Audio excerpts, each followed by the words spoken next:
Yeah, so I entitled this video F Trump, F that. Alright, so F Trump, ostensibly in the public arena, we know what that means. We know that it's derogative, it's a derogative term used against the President of the United States. However, I'm saying that F that, in the sense that F forget. So let's just forget that whole F Trump notion, or let's just forget that, because saying F Trump will not ease the geopolitical tensions that are in the world. Saying F Trump will not boost the economy. Saying F Trump will not make cops stop shooting black people, white people, Hispanic people, who are quote unquote innocent. I mean, saying F Trump will not change any of this. Saying F Trump will not make the world a better place. F Trump, F Trump, F Trump. Then suddenly, diamonds are falling from the sky. Look, there's gold. All because we said F Trump. Now that's a fantasy world that we're living in. So in this video, I will attempt to, not attempt, but I will give 3 things that we should do. Now, many might be thinking, are you for the conservatives, are you right, or are you left? But I am neither. I'm just a person who's looking at the political arena and saying that there's a lot of tension there, and we need help as a people, especially in how we relate to each other. Alright, so one thing that we need to apply is Jesus's rule, saying, take the beam out of your own eye before you try to take the plank out of somebody else's eyes. How are you going to, so take the beam out of your own eye. When we look at YouTube, we see a lot of videos saying this debunked, this person exposed, debunk that, expose this. What I think that we need to do in this generation is that we need to start exposing ourselves. Let me explain that. Exposing ourselves meaning that we need to start identifying the logical flaws in our own argument, because guess what, we're not perfect. We're not perfect people. Nobody's perfect.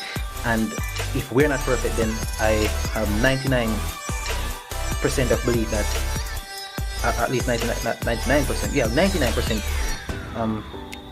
believe that some of our own ideas are not perfect. They are flawed. And so we need to be humble enough to identify our flaws in our own opinions. And when we identify the flaws, we shouldn't be trying to, try to twist it in a way where our opinions will be sophisticated, because what you will end up having is mere sophistry. So yeah, it might sound plausible, but it is still erroneous, and inevitably it will lead to chaos. So we have to identify the logical flaws in our arguments, and also in the arguments of our opponents, and the same treatment that we would want to be treated with, we have to treat them the same. So the same respect that we want, we have to give the others the same respect, the same opportunity to say what they have to say. We have to give them that liberty to do so. Secondly is that we have to know how to manage our emotions, and we just have to make sure that we have a point.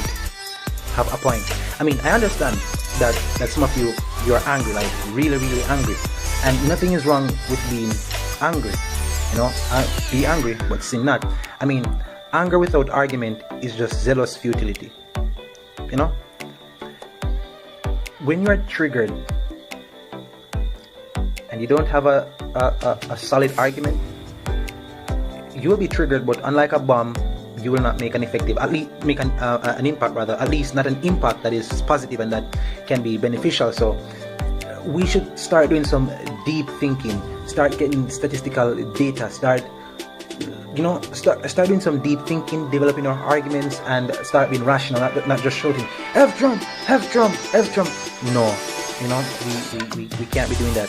We have to identify the problems in the world, and when we identify the problems, we don't just complain. I am black, so there's racism. I mean, yeah, of course there is racism, and I will not neglect the fact. I just be cold-hearted or show apathy to those who are experiencing racism, or those who are being condemned because of their sexual orientation.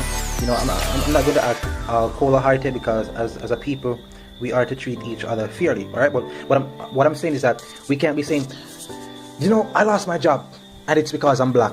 All the time. The 10 jobs that you lost was because you were black. It was never because you were underperforming. Not at all. You know. So yeah, I mean, something along that line is just not consistent. So we have to identify a problem, and when we identify a problem, try to become the solution for that problem. Like Joseph went down into Egypt. Pharaoh had a dream, and so, you know, Joseph, by divine wisdom, was able to say, Pharaoh, this is what the dream is saying. The problem is here, but here is the solution. And so by doing that, Egypt and the world at large was saved. So not only identify a problem, but also provide a solution. Thirdly, is it comes down to identity politics. A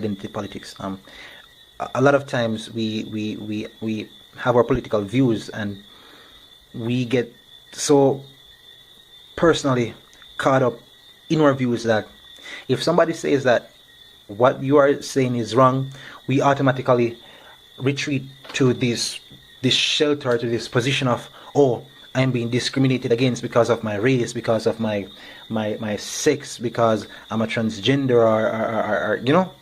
So we quickly retreat to that safe haven, you know.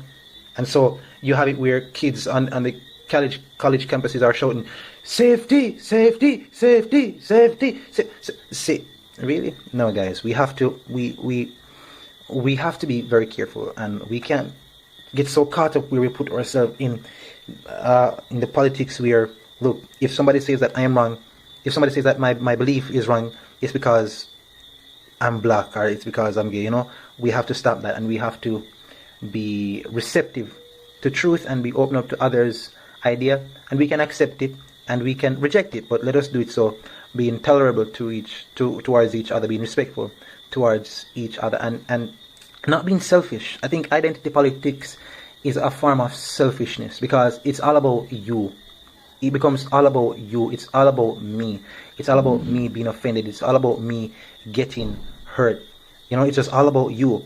I think that we should, I mean, identity politics in some sense could be good, but in our time, we have seen a proliferation of a certain type of identity politics where it has given us several ramifications that are just really destroying the social fabric of society. Really doing great damage there. I'm telling you, great damage.